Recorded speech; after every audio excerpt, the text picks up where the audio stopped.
okay, so you'll be famous in the future. We will support you no matter what. I ain't gonna be fucking famous in the future. Get the fuck out of here. I'm being realistic here.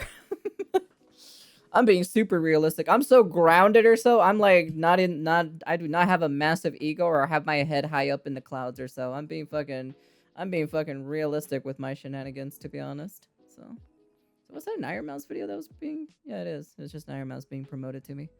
Anyways, let's take a look at the Star Wars Outlaw. So Hololive interview when? Never. It's never gonna happen. First off, special thanks to Ubisoft for the opportunity. Earlier this month, I was able to get hands-on with Star Wars Outlaws. I played the game for about 4 hours, and I played it on PC with an Xbox controller remotely via a software known as Parsecs. This effectively lets me remote into another gaming PC that was currently playing the game. The footage you're watching is my gameplay. It's not any B-roll provided by Ubisoft, so you're genuinely gonna see me playing the game for myself. Star Wars Outlaws takes place in a period of time between the Empire Strikes Back. Why does she look like a doll or so? She gives me like she looks like she's a doll. I don't know. It looks kind of, this character looks kind of weird, to be honest. And Return of the Jedi, and you might notice in the gameplay it's a little bit weird territory. That's because the demo that I played was in the same area that you saw some of the B-roll that I showed earlier last month, but this time around I got to play a little bit more of an extension and even see things that they didn't show as well. I think when I look back at my experience of playing this game for 4 hours, I actually would say I came away a little bit surprised and happier than when I first looked at the game earlier last month. If I was going to describe the core gameplay of Star Wars Outlaws, I would probably describe it within these 5 pillars. There's Nyx, stealth, blaster combat, space combat, and exploration. So Nyx I think is a very crucial part of the game. Nyx? That's a gameplay style? It's that little companion alien that's always on Kay's shoulder or just walking.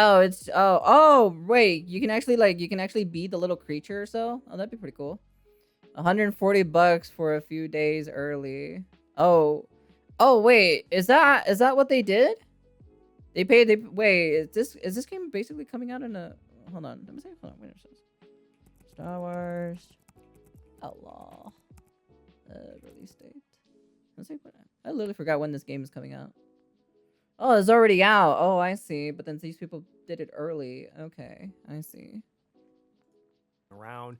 He's just a little guy that can do a lot for you, and it's best that you get used to him and utilize him. Not only does he do base functions, whether it's scanning an area or distracting a guard or even helping you in combat, Nyx has a lot of functionality that I think in my first hour of... What the fuck? She didn't even punch him. Guard or even helping you. It didn't even look like she punched him.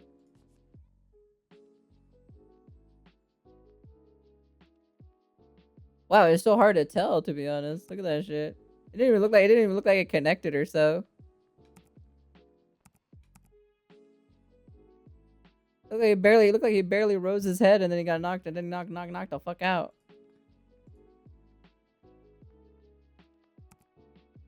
Let's slow it down even further, chat. Let's slow it down even further.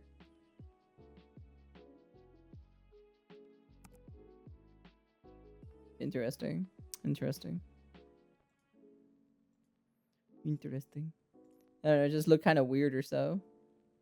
That I think in my first hour of playing the demo, I almost forgot about, and I struggled in some areas, not realizing that I had this tool here that... To me personally, this game really doesn't really like I've seen the first six Star Wars movies, right? As much as you you shit on the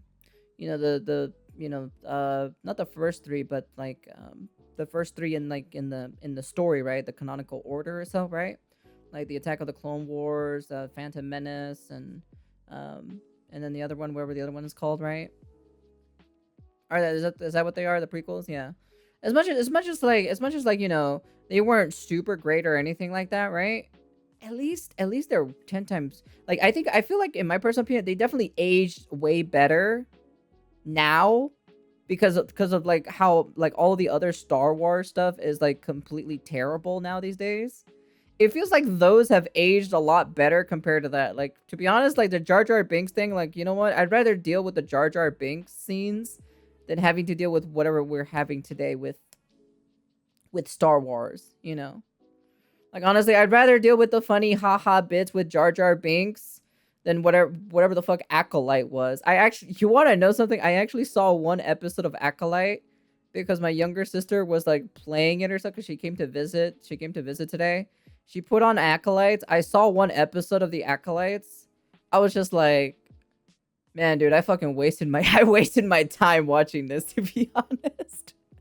It was the final episode of the Acolytes, and I was just like, what the fuck is this? This is so bad. It was just like, man, dude. And you know what's funny? My younger sister didn't know that the actress or so that from the Acolytes or so did a diss track on their audience or so. Like she didn't even knew about that. I told her about it. It was like, did you know that she made like a diss track or so calling them out because they think they're racist or something like that? She's like, no, I didn't know about that. It was like, yeah, so that's what they did. Would have made certain. She likes it. My younger sister likes it, but you know what? That's fine. She's younger. You know, she's not really a big Star Wars. She says she's a big Star Wars fan, but I know for a fact when it comes to like big Star Wars fan, I know she's not a big Star Wars fan. Like she'll watch the show, you know, but she's not a mega fan. She's a casual fan, you know. The diss track is bad, is it? Damn, dude. Yeah, unfortunately, my sister like likes it. You know, she likes the Acolytes. Acolyte, you're out of my will. Yeah, she likes it. I'm just like, man, I'm gonna be like, me personally, I did not like the final episode of the Acolytes. I didn't even have to watch the rest of the first 7 episodes of the Acolytes to be like, you know, to even enjoy it. That last episode literally painted an entire picture of how the entire series was to me, and I'd be like, I was kind of like, oh, okay, so this is what it is. I was like, even the fight choreography or so, right? For like the final episode of Acolyte was like, man, this shit is butt cheeks, to be honest. What the fuck? This is a Jedi Master and he's going up against like some kind of Sith Lord or something like that. And like they're not even doing like cool stuff like in the older movies. Like what the fuck is going on here? And apparently they spent like $28 million per episode or something like that. And I'm just like, Jesus Christ, what the hell are you doing with that money? My AI diss track on Ko is better than the Acolytes actress one. Areas of the game much easier to traverse. The next pillar, stealth, is surprisingly a Splinter Cell light game. It was honestly the nicest surprise that I had because I really didn't think that they were going to push that heavy into stealth. There's moments in the game that actually require you to actually engage within stealth, and being discovered during these segments would immediately call a game over. So heads up, all that money needed to go to the director's wife. You know, you're right. You're right. I don't know. I thought for me, like I saw like the helmet or so that the Sith Lord was using or so. I was like, that's pretty cool. It's not. It's kind of scary. You know, it kind of gives me like Chainsaw Man kind of chainsaw. Whatever the fuck that fucking anime is called, Chainsaw Man. It kind of gave me that same vibe or so. It was just missing basically like if you attach a fucking like chainsaw at the top of it, you know, it literally looks like the chainsaw, literally the Chainsaw Man anime. That the dude that uses the helmet or does something. allow you to have, at least from my limited time with what they allowed me to play with in the demo, did leave a little bit to be desired. Where it seems to be your main modes of interaction in stealth is using headbutt lightsaber helmet. Whistle. There's melee, so you can sneak up behind. Yeah. It's supposed to headbutt the lightsabers. If not, you know, money back guaranteed. You know.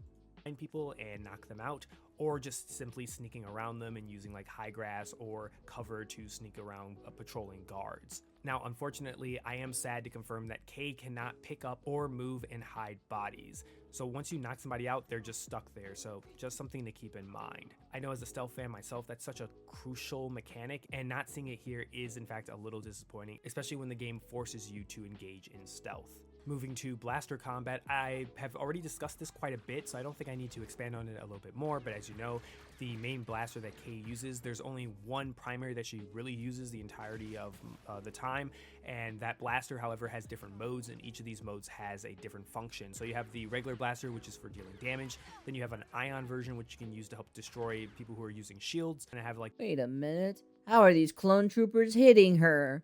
This is not authentically Star Wars.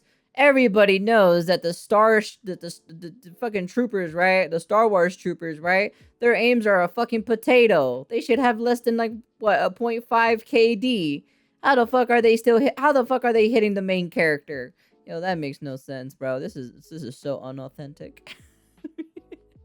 like a tranquilizer or sleeper dart, which you can use Well, for your blaster for stealth, so you can knock somebody out if you need to. And there's they ain't also Luke. adrenaline rush mode, where you can effectively mark a bunch of targets like it's high noon and just What the fuck? This becomes like Red Dead Redemption or so? Interesting.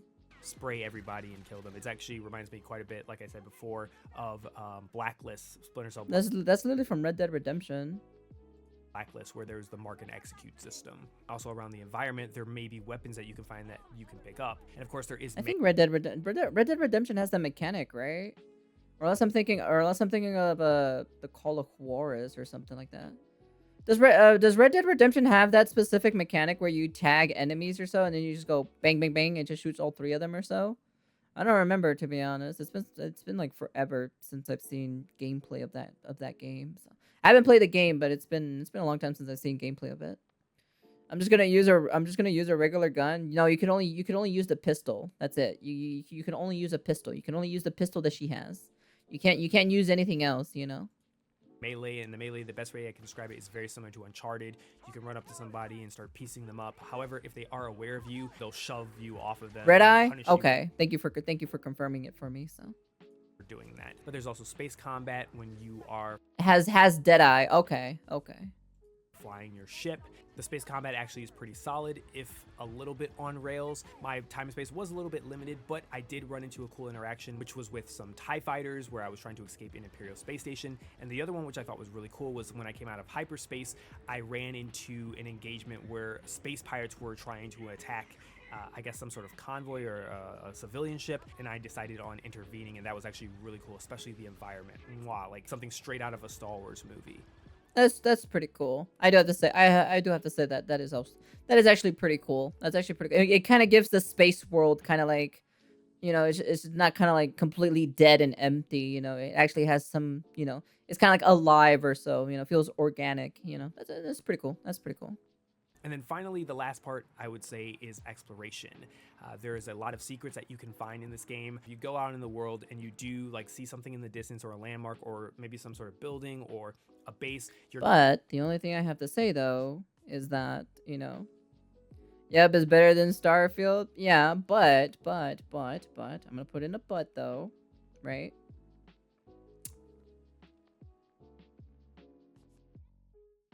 No Man's Sky does it better. I'm just saying. Hey, Bald.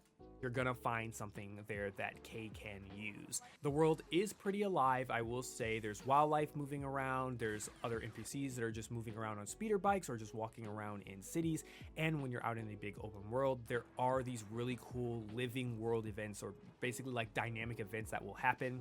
I ran into a couple of them where bandits jumped me out of nowhere. That was pretty hilarious because it was like the first 5 minutes of me starting the demo and bandits were trying to kill me. That was pretty wild. And finally, of course, because it is a Ubisoft game, there are bases for you to sneak into and take everybody out, whether it's stealth or just go full guns blazing. I tried to do this once, but I definitely was underleveled. I had to retreat because they were just bringing the heat. I think it was a Crimson Dawn base. So there are syndicates that have their own bases, like gang bases, and they'll have like cool upgrades or special items that you can probably find there, or you'll have certain jobs where they need you to take out the base, or they need you to get something out of that base. And then there's also Imperial checkpoints as well that are littered around the map too, and they all have their own sort of reputation. It took me a hot minute to find where the HP bar was at on this entire thing. It took me a hot minute that it was down here. And wanted systems. There's also consequences for your actions as well for every faction, not only just committing crimes with the Imperials, but also committing violence against other syndicates as well. One of the main features that I was curious about was the Syndicate reputation system and how did it really work. You'll find that each of them have a relationship level with you. And as you play the game and complete certain jobs for certain syndicates, you can either garner a positive or negative reputation with that syndicate. But there are some jobs that you'll have to... That's interesting. That's actually pretty cool. I do have to say the whole reputation system or so. I always think the reputation system in video games are actually pretty cool. Not a lot of video games actually use it, which is kind of a bit of a shame or so. That's like kind of like a bit of untapped potential there for cool gameplay designs and stuff like that, you know, and story implements, you know.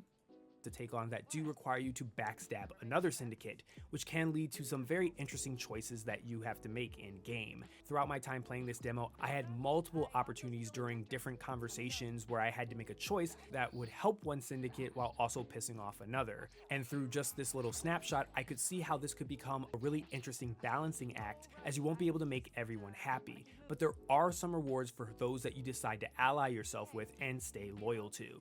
So for those syndicates that you do help, your reputation with them will grow, and with it, you'll actually gain access to perks like full access to districts and territories that gang currently owns, more job opportunities that syndicate will offer to you, and there will be discounts with the syndicate's affiliated merchant on that planet as well, with exclusive stock, and last but not least, a unique gift for Kay. And these gifts range from special cosmetics to upgrades for her and her weapons. Speaking of upgrades, this time around I was also able to mess around with some of the inventory system, and of course while I can't show you some of it, I did notice that this system definitely has some of Massive's DNA woven within Star Wars Outlaws.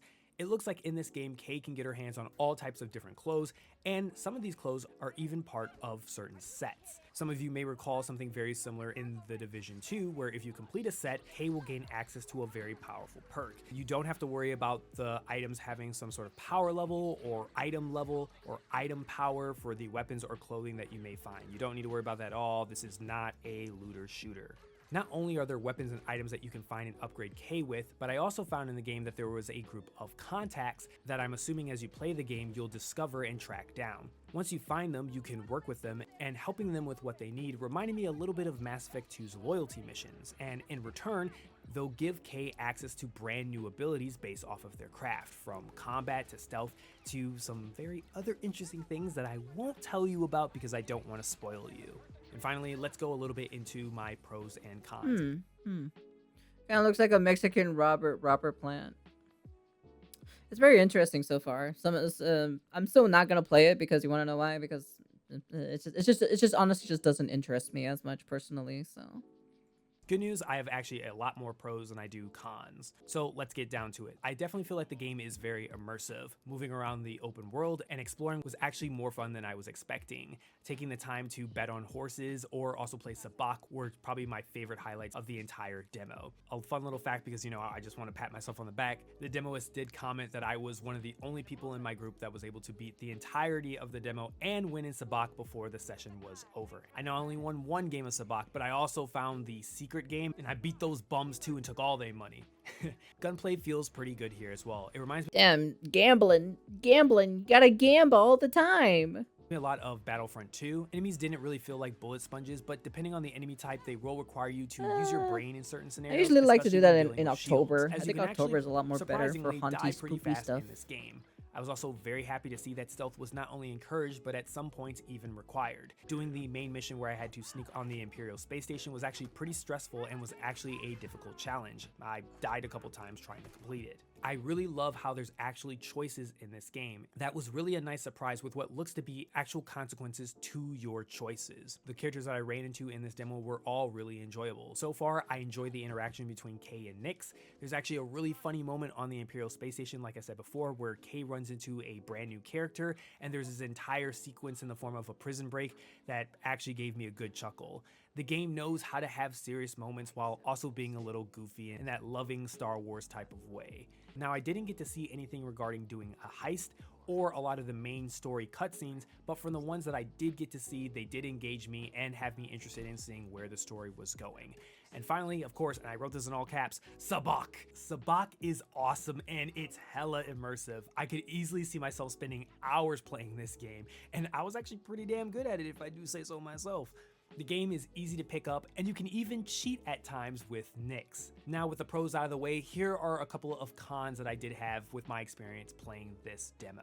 Now, the first one, which I think is the biggest one, is that I found that the AI was, in good old Ubisoft fashion, a little bit stupid, or at sometimes kind of hard to understand their current alerted status. I see. So they still haven't evolved their AI pathway and the tech or so for it.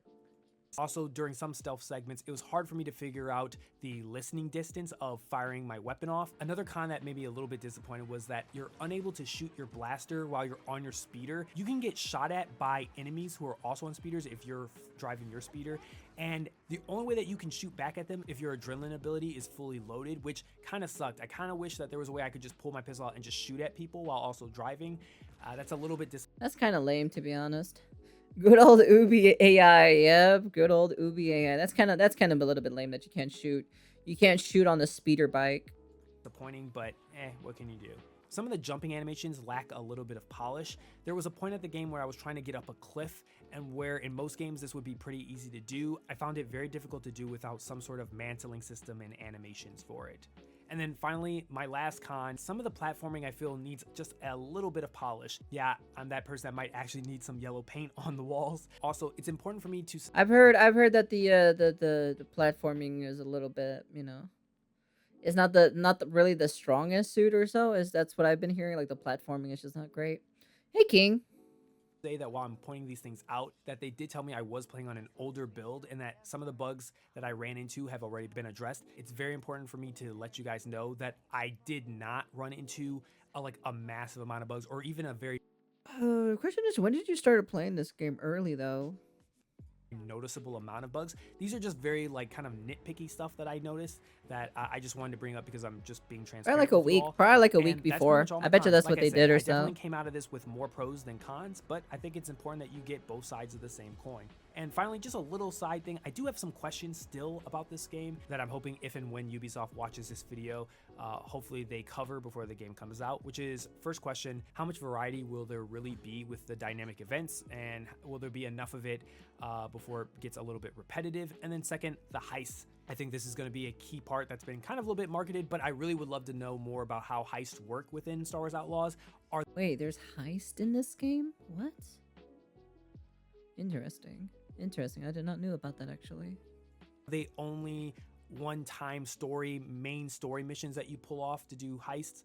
Is there really only one big heist like the story demands, or are there smaller one-off ones that you can do with your crew as side jobs? I would really love to know that. I'd be very interested, just so I know what to expect. And really, those are my only two questions that I have. So for my final thoughts on Star Wars Outlaws, I would say that in totality of finishing this demo, I actually walked away relatively surprised. I had a lot of questions after watching the B-roll last month, and now being able to play and try to find those answers for myself, I was satisfied with most of the answers that I found, if a little bit disappointed in some other random areas, but for the most part, it did help me set my expectations correctly for this game. I feel like this game is about one main thing, and it is about fulfilling a Star Wars fantasy about being that sort of Han Solo scoundrel. And when you understand what type of game this is, I feel like it will help you set your expectations like it did for me. Please take note that this is not about making the next big space game. It's not trying to be No Man's Sky or Starfield. This is its own game that is about immersing you in the Star Wars universe. It's about allowing you to experience the power fantasy.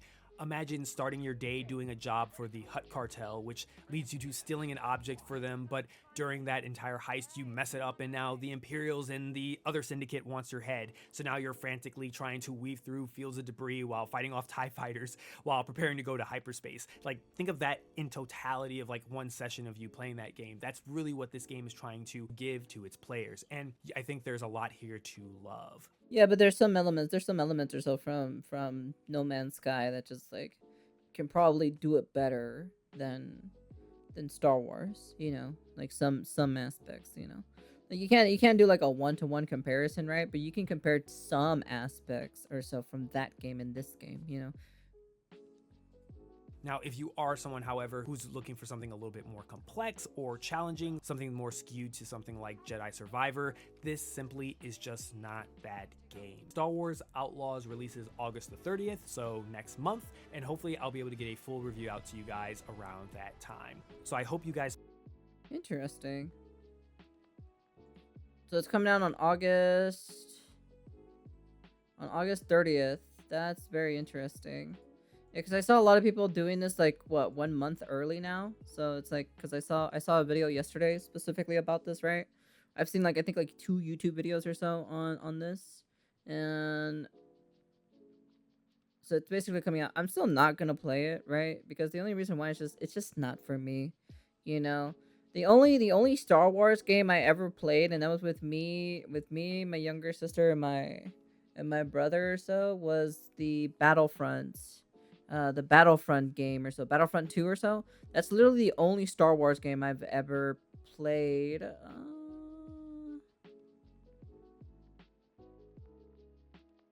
Yeah, that's literally the only game I've ever played specifically from Star Wars was the Battlefront franchise. And that's all, you know. It's just for me, it's like, yeah, you know, hey man, if you like it, you know, hey man, you know, just try it out yourself, you know, at the end of the day, right? What's the harm of trying this Star Wars Outlaw, you know? For me personally, I'm not gonna personally play it. It's just kind of like not really for me. Who knows? Maybe they finally maybe touched up on those explosion stuff and all that stuff from the from that last month's demo preview or video gameplay or so that they did. For a property of Star Wars, you'd hope they put more effort. They put less because they think they can sell well on the name alone.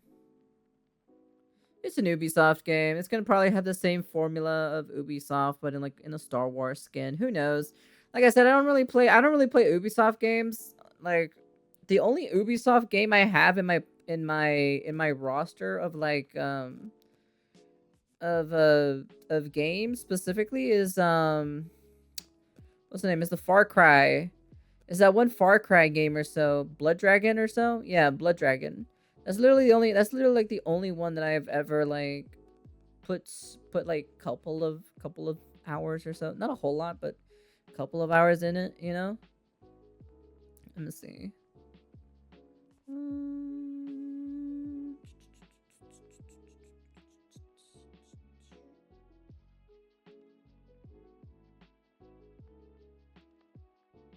Yeah, Far Cry 3 Blood Dragon. Yeah. Yeah, that's literally the only one. That's the only one. That's the only game. That's the only game I've played. I didn't even play Far Cry. What is it? Far Cry 3 or so? Whatever the one dude from the crazy guy or so. I just wasn't really into any of the Far Cry games. I have Far Cry 3. I have it on the Ubisoft thing, so. Ubisoft pays a lot of YouTubers to give 1 month early reviews.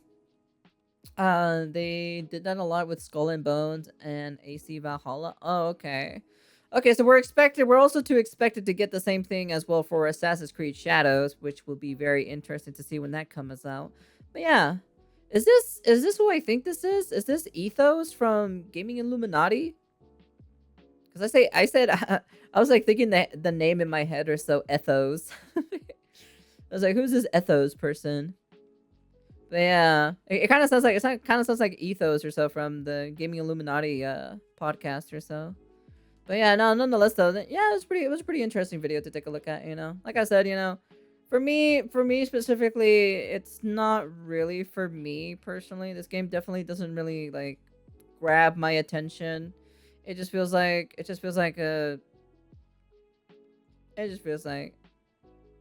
yeah, Ethos from the Gaming Illuminati. Okay, just to confirm. I just wanted to confirm. Yeah, so yeah, like I said, meh. I'll definitely. I know for a fact that Asmongold is probably going to play this game when it comes out, so I'll definitely be watching his gameplay or so and his opinion of what he thinks about the game itself. So, you know, we'll wait on that in like 1 month from now. But hey, you know what? If you're a Star Wars fan, I guess give it a try. Shit doesn't hurt. You can try using the Ubisoft what is it, Plus or so to just try it out. So you don't have to pay the game for it. For me specifically, I'm just not gonna do it. I'm just gonna go play something else that that interests me a little bit more. But yeah, anyways, I just want to check this out. That's the end of the video. Peace.